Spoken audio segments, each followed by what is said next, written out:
Active Citizens Parliament. My name is Sharon Enemchuku. I'm your host for the show. Joining me live in the studio as usual, I have with me Miss Ifoma Oji. Good evening. How are you doing? Good evening, Sharon. I'm doing great. They should have made the bill.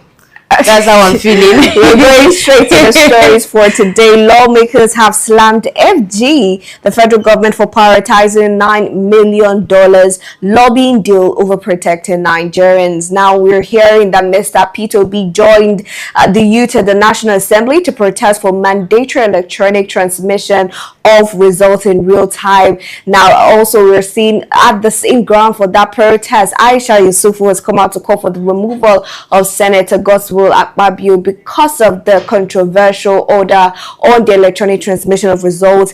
And finally, we're seeing that Senate has called for an emergency plenary to hold tomorrow, Tuesday, in February 2026. Now, these are the stories we'll be treating today, but we're going to start first with a video showing Mr. Peter B protesting with youths in Abuja against NAST and their stance on electronic transmission of results. Let's have a look.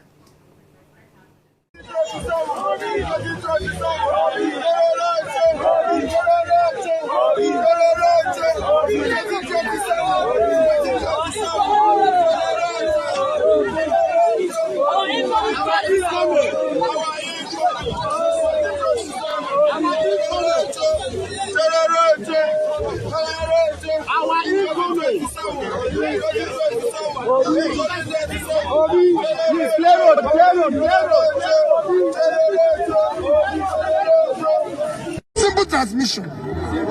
It's not a difficult thing. Allow the elections to go through the normal process. Whoever wins will accept. So why are you bringing all sorts of confusion? I want to ask you a question. Last week, they protested. And last night, the Senate issued a statement saying that they are going to have an emergency plenary sitting tomorrow. Doesn't that make a difference? That's what we are trying to make sure they make that difference. So are you coming here tomorrow to protest? No. When they sit tomorrow, after they are sitting tomorrow. But the political parties are lagging behind. I think it's the Nigerian situation that is working. They are working towards this action. We are working. We are doing that. That's what it's good you have seen me today now. It's the first time for everything. Let us get on that with people. Amechi. Yeah, we'll stay with you. Let's continue to have a sight and sound of the protest at the National Assembly.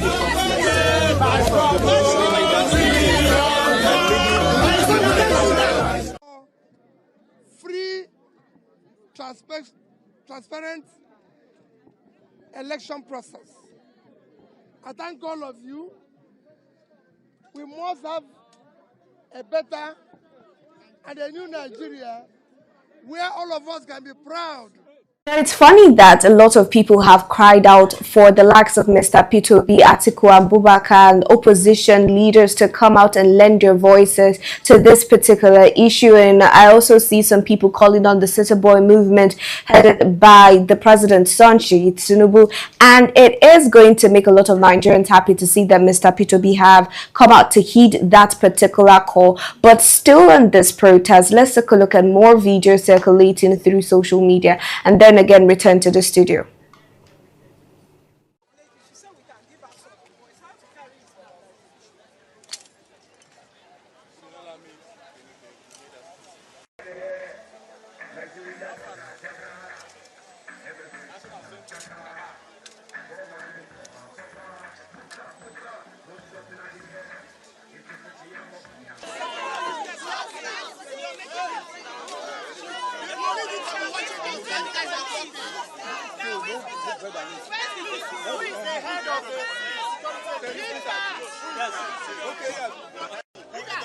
So that we can proceed. Please. Raise your hand, please. Can we have well, look up. Hello, media. I'm so sorry. We need to move. They're opening. Let's see the police that are. Let me start by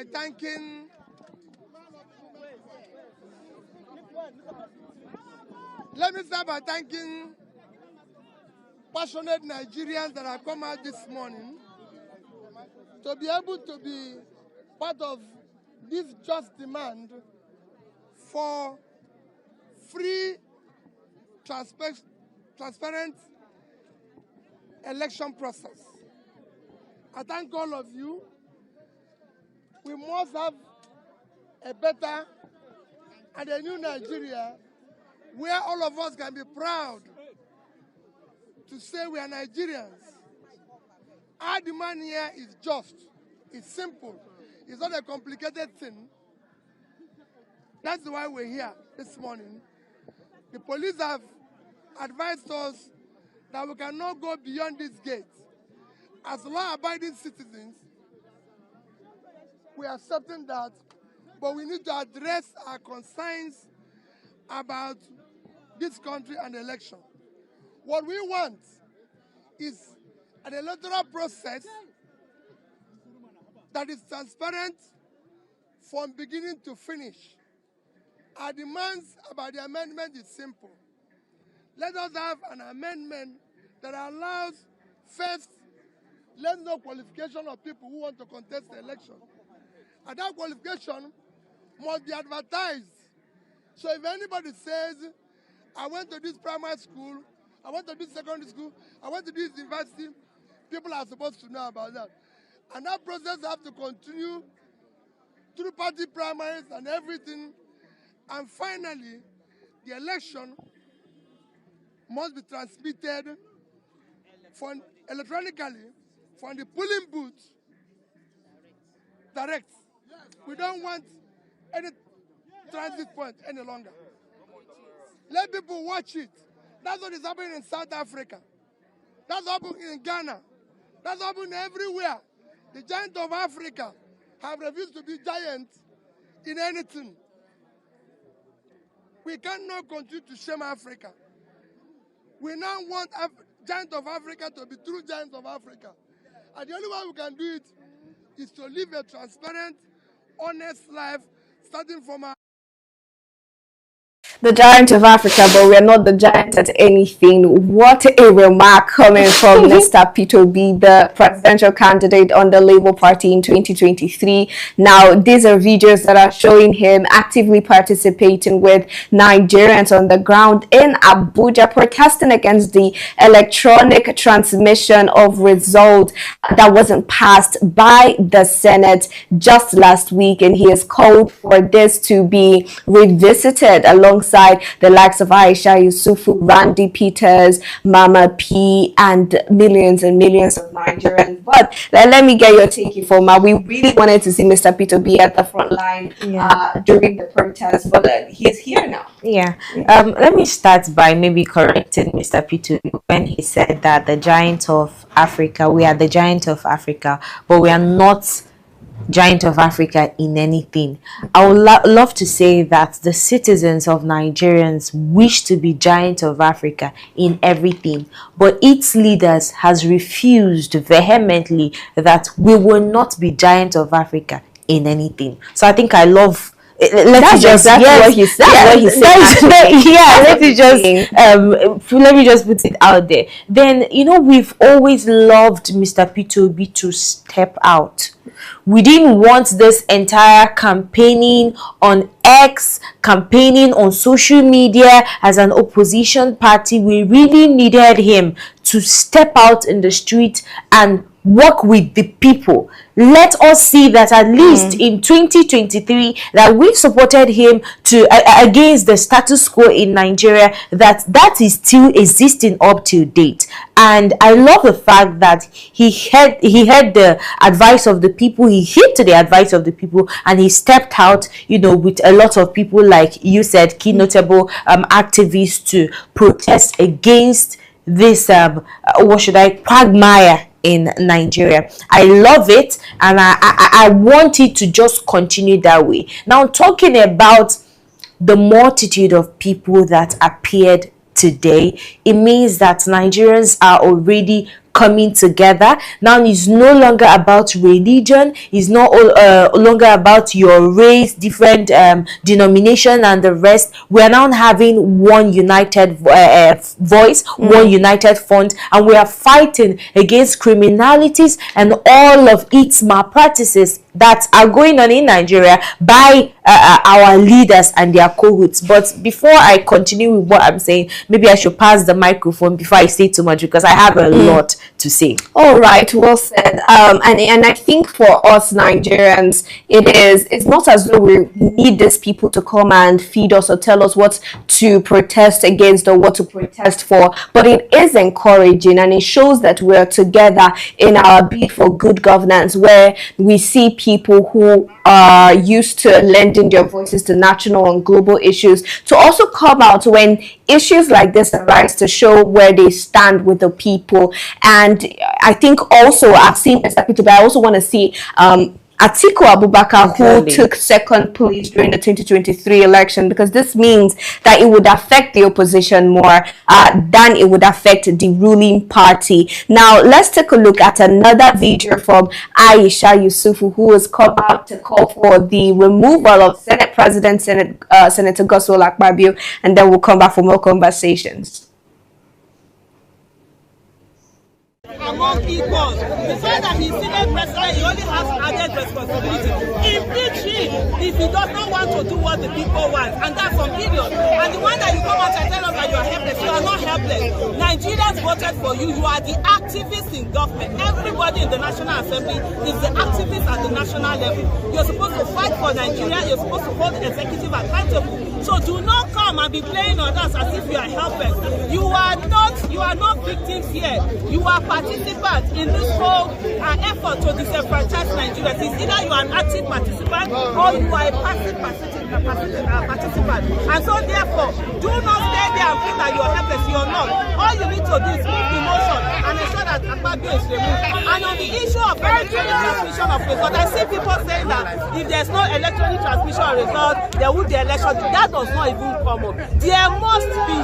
The National Assembly has the right to pass law. They have two-third powers. If a president, the Constitution says if a president does not consent, they can have their two-third. We were sitting down here when we saw them using two-third in Rivers, what do you call it, state of emergency. That's the way they found that two-third to use, they must find it. And but as far as I'm concerned, everything that Kasa people will say, the Wukan, the Naman, and the National Assembly, the NATO and the NATO said to share the meat. They are all in the hands of National Assembly. They should not act helpless in this case. They must ensure that they do the right thing. They do it. By the way, people that say they have 30-something government, people that say they have everybody, they have the security, they have the INEC in their pocket. Because I will tell you, the only thing Nigerians have seen that is independent about INEC is the I in their name. This is the time for us to force them to be independent. Since they on their own cannot find that independence, we will help them find it. And so if people say they have INEC, they have judiciary, they have security agents, they have 30-something governors or whatever, in some states they are going to give them 3-point-something million votes, even though the registered voters are not up to 3-point-something million. Why are you afraid of electronic transmission of results? By the way, why are you afraid of you celebrating it on time? We want the votes to count. As people are voting, we will all come out and we vote. And for them, for even the, I think it's the Senate President, correct me if I'm wrong, that said that there are some states that don't have internet. And he could proudly say it. First of all, he needs to be ashamed of himself. How could you have stayed? How you people have been in position of leadership? And yet there are people, places where they are not. But even at that, there are citizens who are saying they will provide Stanbic. They will provide whatever it takes for that thing, for the electronic, real-time electronic transmission of results to be done. It is doable and we will do it, and there's nothing that is impossible. Aisha Yusufu with the orator. There are some things that she mentioned that I think it's really intriguing, but it is actually factual. She said, since the independent in INEC is missing, we're going to help INEC find that independent to their names. And in that video, she proceeded to shade the ruling party, that is the APC, stating that even with their 31 governors, they seem to be fidgeted, and made mention of some things that Senator Godswill Akpabio mentioned, stating that there are no network in some areas in Nigeria, in the rural areas in Nigeria. She proffered the solution. I like how she's stating the problems and proffering solution, saying that there are some Nigerians who have come out to promise that they would lend their support by giving those areas without network Starlink. But Aisha Yusufu, what a woman. Let me get your take, Ifoma. There's this movie, is it Wonder Woman. Is it Wonder Woman? Oh, is it? Yeah, Wonder, that African, is it no, I think it's Wonder Woman. Yeah, I think so. Where the African woman we are fighting united. There was a head. No. It's not Wakanda. It's not Wakanda. I know what you're saying. It was played by Viola, Woman King. Woman King. Yes. I think I would give Aisha Yusuf with that title. She is a woman king. This is somebody that when you talk about democracy, she stands firm. This is somebody when you talk about integrity, fairness, credibility, transparency in our elections, she stands firm. And that is what we want our ladies to stand for. It's not about always about feeding your stomach infrastructure, but these are the things that we expect. I love even what Obi Ezekwesili is doing, standing firm on the existing protocol, and that is election should be free, credible, and transparent. And I love to see that in our women. It takes me back to about women who fought during those days for democracy in Nigeria, and this is something that is replaying again. Now let me now talk about the entire this thing. I will start off by saying that as the giants of Africa who have been reduced to nothing by our leaders, I really want us to get to that point whereby every citizen in Nigeria can say, I am truly a giant of Africa, can say that I'm truly a Nigerian. When you step outside the country, you go to maybe America and other states, you hear them say, I'm an American. I'm a US citizens. You understand? They say it with a lot of authority. But when you're talking about being a Nigerian, they talk with pride. You not put so much volume, so they very well. Yeah, because people are ready to bash you. They are ready to bash your leaders. A lot of indirectly it's you that will be everything. Now, talking about credible elections, it's not rocket science. It isn't. It's not. When you talk about issues, I believe that in every problem there is a solution. Even death has a solution. I believe so. So I don't really find the reason why the Senate House will come out and say that in some location, in some communities, that there is no network. But when it is time to arrest protesters, when it's time to maybe someone will come out. I remember one certain lady that was using Naira to wipe her nose. It didn't even take up to 24 hours. They figured out the location of the woman and they arrested the lady. Now you talk about that in the police defense, they said that these criminals that perpetrate all this act, that kill people, massacre people and the rest, that their locations, they can't find their location, that they are using Starlink. And is it that we Nigerians, the giants of Africa, with how much we spend even abroad and in the country, we can't provide Starlink for quality and credible fair elections? Or when we talk about network, we have all it takes. Why is it that we are lacking the will? Now talking about INEC, I love what Aisha Yusufu said. If INEC cannot find the I and the N, which is the independence in the INEC, I promise you, INEC, the Nigerian citizens are going to help you find that I and N. You must be independent, whether you like it or not, for 2027. This is what we wish to see in our election. We don't just want when we go to polling units, we'll start counting LP 71, 72, 73. We want at the end of the day, let the vote count, not just counting of the vote. Let it count. Not just the counting of the vote, but at the end of the day, let it even count. Exactly. I think that is another perspective to look at. Seeing that most Nigerians have complained over the years that their votes do not count, and it has discouraged voters' participation in government and in elections. Now, this period, it seems as though we're trying to revive that. The Senate, the National Assembly, seems to whether they know it or not, to be trying to quench that fire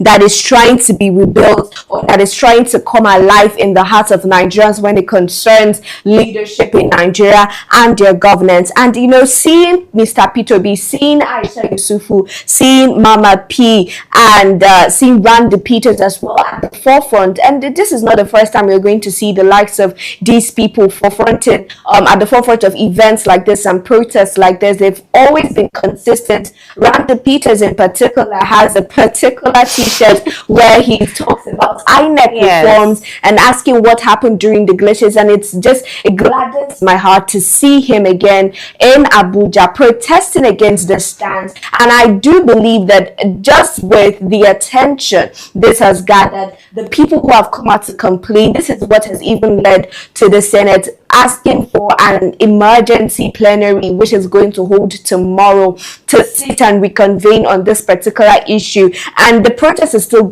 ongoing, right?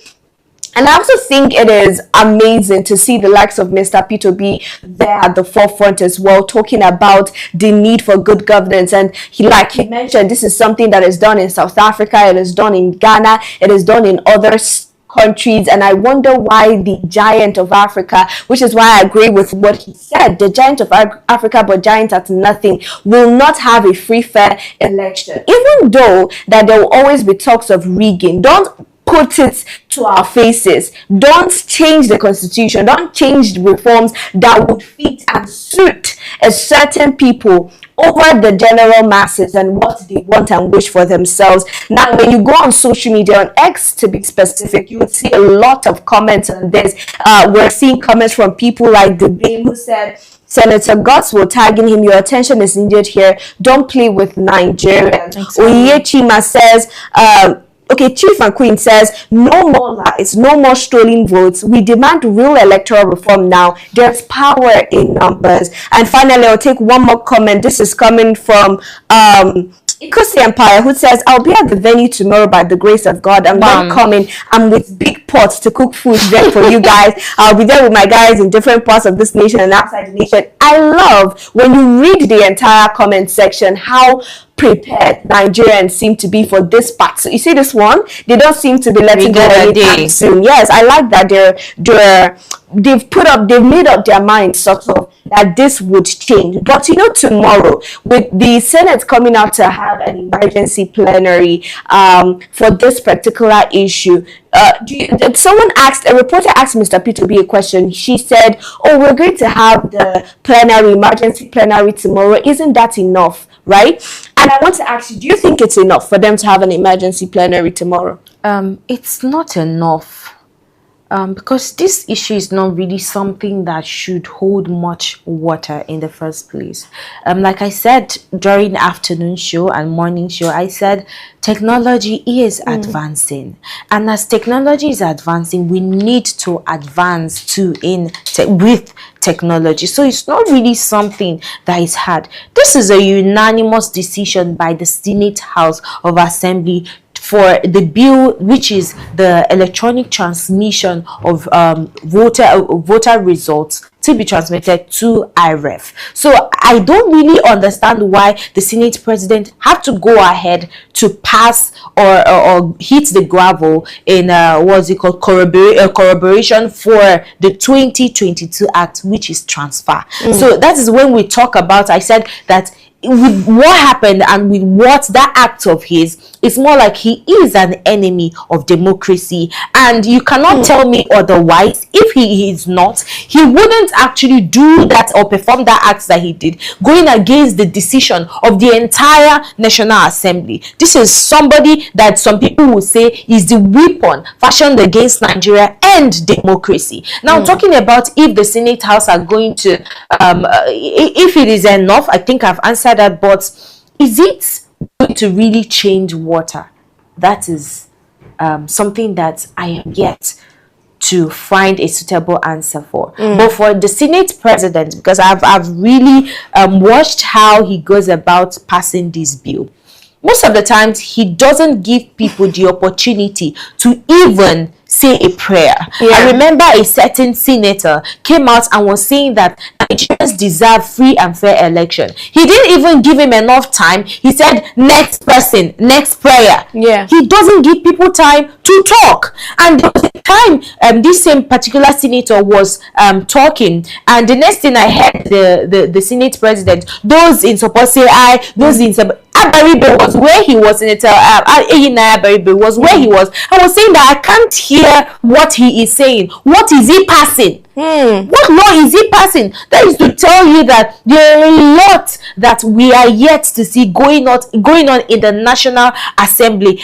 and it is downplaying every single senator that is there that stand for democracy and for transparency in our elections, and talking if whether this is going to really hold water or there will be a changes in this thing. If a Senate president is able to select some people, or if those people that are in support of the Senate president will say aye when others have not even heard what he is passing, then I don't see this maybe working. But we always lean on the path of hope and hope that this is really going to maybe be a positive result for that meeting tomorrow.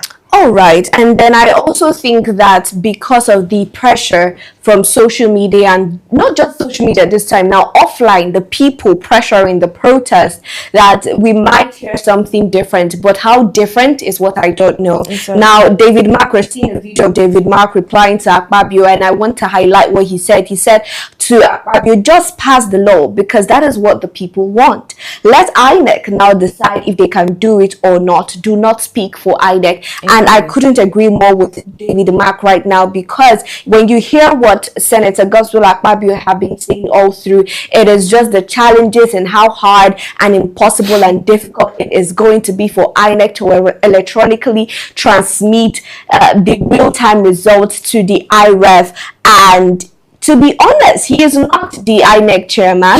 The INEC chairman we know of is Josh Amupiton, right? And maybe if they had a closed door meeting, they might want to come out and reveal that to the public. But in the right sense of things, if you're saying that INEC is finding it hard and you're not the INEC chairman, how well do you know these things? How sure are you, right? Let's be the Senate president, let the INEC chairman be the INEC chairman. Let there be a clear division of labor here.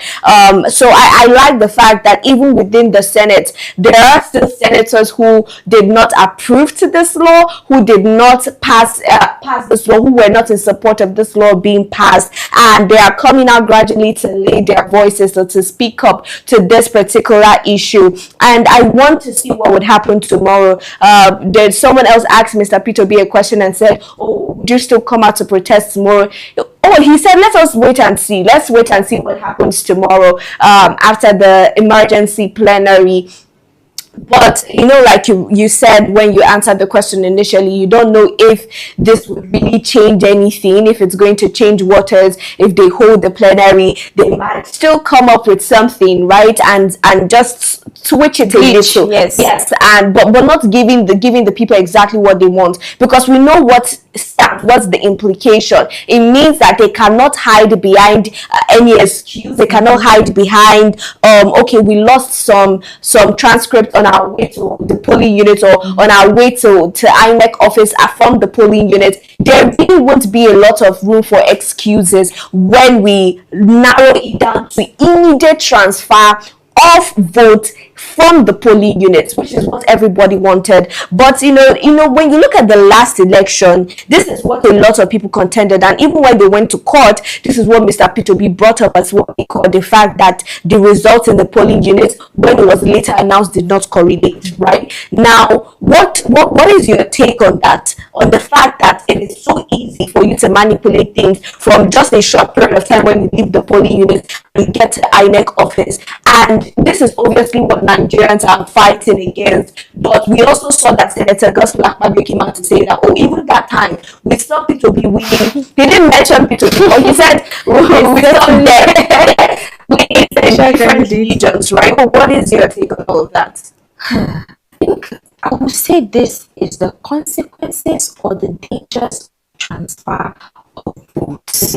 Now, when we talk about transfer of votes, it's more like when you collate votes, when you're done counting votes, you move to different collation centers for vetting and assenting. And it's during that period that we see rigging, we see changing of numbers, and the rest. If you've seen election voting result, you're going to see, let me say for example, because they use pen, when children are in crèche, they scribble rubbish, you understand, you're going to be seeing, if this is 42, they will turn it to 100 and something or 700 and something, so disorganized, so disorganized and tardy, not easy to you won't even understand what is going on there. And that is the consequences, all the dangers of transfer of votes, and which we clearly see after the promise from INEC in 2023. We saw it clearly, and Nigerians are fighting against that particular thing from repeating itself again. Now, I'm still talking on this. I think I will still stand on this transmission of results. Transmission of results gives you the opportunity, when you're done counting the results, you transfer the vote, transmit the vote directly to IREV in such a way that if anybody is saying that their vote did not count, if any presidential candidate is saying that I can't find the data of this particular polling unit, when you step into or you log into INEC portal, you find the entire data that you are looking for. That is in what we talk about digitalized economy. That is what it should be. Kenya does it. A whole India overpopulated, they do it. Ghana that we supplied light to, do it. South Africa, do it. Name it. A lot of countries outside of Nigerian borders do it. So why is it that Nigeria keep on complaining about glitches and glitches, when in that 2023 we saw governorship election that there was no single glitch? We heard from the chairman of INEC that we have 93% success in uploading of results. So why is that when it came to presidential election we are hearing glitches here and there? It shows you that there is something opaque. It shows you that there is something vague in the entire thing, and these people know exactly what they are doing, and that is why Nigerians will die. See, I will lend my voice here because I cannot travel all the way to the National Assembly to go and join a lot of Nigerians that are there. But I saw Randy Peters carrying foam on his head, what's it called, bed on his head, and he's ready to lie down there and wait for tomorrow's result so that this protest can continue. So if the Senate president let him not pass the transmission of results as the new bill. If he doesn't pass it, the what's it called, protest continues after tomorrow. And then this protest, right, is something that have been used as well against the people. They have tried to stop people indirectly from protesting. When you look at that video and you pay attention to it, you hear when Mr. P2B was saying something along the lines of, oh, this is where the police said we should stop for now. We can't go beyond this gate. And as law-abiding citizens, that is what we are going to do. Whenever we hear a protest, there is always so many rules and do's and don'ts during the protest or before the protest. And like you rightfully said, we saw people with their mattresses, people with gas cookers ready to sleep over at that mast until this bill is passed, or to know what exactly will be the outcome from this emergency plenary to be held tomorrow on Tuesday. And I don't know if by then we'll see more people joining. But if I might just quickly, lastly on this, before we move over to the other story, if we don't see the likes of Atiku Abubakar, who has come out to declare interest in running and who is also known as a strong opposition leader, if we don't see the likes of Atiku Abubakar involved in this protest, what does it say to you? Atiku Abubakar, I think he has aged. Maybe his legs cannot him that much to join the protest. That I mean we see P2B joining, because I mean he's still agile. You get maybe he might lend his voice on social media just like he always does. And I love the fact that as an opposition figure, he still finds a way to bash the entire this administration when they bring up policies that should I say termed illegal or that would not benefit Nigerians. So I see him lending his voice, and I would really love him to equally lend his voice. If it will equally take for him to step out and join P2B in this fight, because I believe they are in the same party, then it is equally beautiful. I still want to see the likes of Kwankwaso joining this entire protest. Let everybody, I want to see Ayawo, I want to see Abaribe, I want to see a lot of Nigerians that are standing for the integrity, free and fair, credible election in Nigeria to stand against it. Atiku Abubakar just lending his voice to this particular case, and not just him but other politicians as well.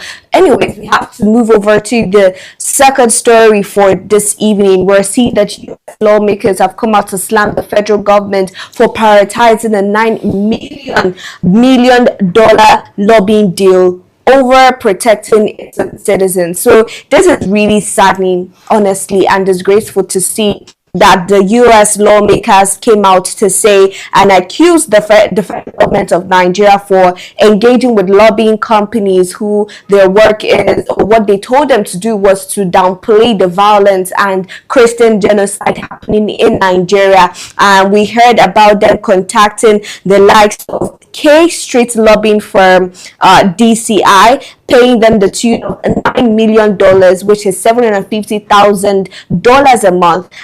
Another Nigerian billionaire who has come out with $120,000 a month contract with Balco just to influence Congress and the executive branch. Still on the violence going on in Nigeria. Now, this hearing ended with calls for stronger action and accountability. But it is the fact that the US lawmakers had to come out and criticize the Nigerian government. And like I said again, it's still the same with the American missionary who said, why is it that a foreigner is more concerned about Nigeria than Nigerians themselves and the Nigerian government? The US already knows Nigeria as a now disgraced country. Adding this to that, what does that tell you? Sharon, there are times that I wish that I was never born in Nigeria. Even if say na Nepal where they born me, it better. Yes, because you saw what happened in Nepal last year. They weren't comfortable anymore with their leadership, with a lot of things going on, and they took to the streets and they fought, revolted against the government. But look at our country. You are downplaying a lot of Nigerians that have lost their lives, a lot of Nigerians that are displaced, a lot of Nigerians that cannot even feed. You are downplaying their sufferings, and you're paying the sum of, they even paid in advance, so you are paying the sum of $9 million, million dollars. Which is approximately how many billions naira, just to defend Christian genocide, that there is no form of Christian genocide in Nigeria. Hey, shame when he put time me about when me cap, because this money that they are paying to the US to downplay everything that's not the case in Nigeria. If they had allotted those monies to communities, for example, Benue State, to rebuild communities, restore security, restore livelihoods in that state, you will see a lot of Nigerians even campaigning for the president of Nigeria for 2027 to rule 2027. If this particular money is channeled to Katsina State, where we lost over 162 people, tightening security, Kwara State, this wouldn't have happened, or security would have been tightened if they channel this money to intelligence gathering. We shouldn't be hearing that a certain general army lost his life If they channel this money to rebuilding Nigeria, rebuilding infrastructure, rebuilding educational sector, rebuilding health care sector, a lot of things that you're supposed to allot this money. Sharon, I know that you and I will be jollificating by now. If you want to say that we are giants of Africa, you will be proud. If I want to say that I am a Nigerian, I will be proud to say that I'm a Nigerian. Do you know that I can only be proud to say I am a Nigerian when I see a Nigerian performing or lifting Nigerians higher in other countries? I'll say, I am truly a Nigerian. That is the only way. But when it comes to our leaders, I cover my face in shame. I'm like, I don't want to be regarded as a Nigerian. At a point, I even said that I wish to be a private citizen. From now on, I'm a private citizen. I don't belong to any district. Because these people continue disgracing us every single time. It's quite sad. You talked about the disconnect between the government and the people they govern. I talked about the disconnect between the people that they govern. When and how will this government realize that Nigerians are in pain? When will this government realize that we're under siege with these terrorists, which have been emboldened to commit more crimes in so many communities, and they are not stopping? It's not even going to end anytime, because we're using the non-kinetic approach to curbing insecurity in Nigeria. Seriously, where do I even where do I start? Where do I stop? I am exasperated. I am jaded. I am tired with this dumb of us an administration. It is tiring. Someone in the comments said, that the President Bola Ahmed Tinubu simply doesn't want to do the work to fight against insecurity. He just wants Donald Trump to leave him alone. But that won't be happening anytime soon. And personally, for me, when I heard this, and just to clarify,